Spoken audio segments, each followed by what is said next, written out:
بسم اللہ الرحمن الرحیم۔ حضرت ابو ہریرہ رضی اللہ تعالی عنہ نے بیان کیا کہ ایک صاحب رسول اللہ صلی اللہ علیہ وسلم کی خدمت میں حاضر ہوئے اور عرض کی، میں تباہ ہو گیا۔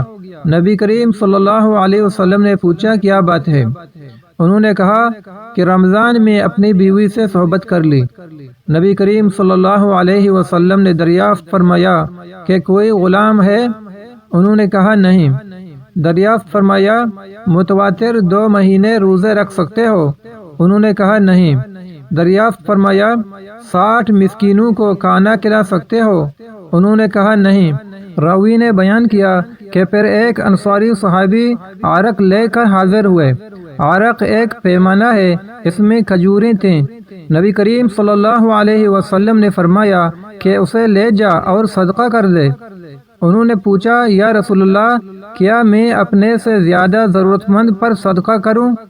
اس ذات کی قسم جس نے آپ کو حق کے ساتھ بھیجا ہے، ان دونوں میدانوں کے درمیان کوئی گھرانہ ہم سے زیادہ محتاج نہیں ہے۔ پھر نبی کریم صلی اللہ علیہ وسلم نے فرمایا کہ جا اور اپنے گھر والوں ہی کو کھلا دے۔ تو پیارے ناظرین، یہاں دیکھیے، رمضان میں دن کے وقت بیوی کے ساتھ جمع کرنے سے رسول اللہ صلی اللہ علیہ وسلم نے کفارہ واجب فرمایا۔ یہ کفارہ کیا ہوتا ہے؟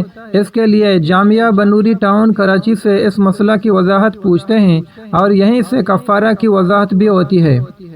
سوال: رمضان میں بیوی سے جمع کرنے کا کیا حکم ہے؟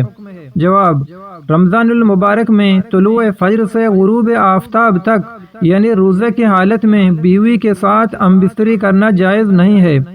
اس کے علاوہ رات کو بیوی کے ساتھ ازدواجی تعلقات قائم کرنے میں کوئی مضاحقہ نہیں ہے۔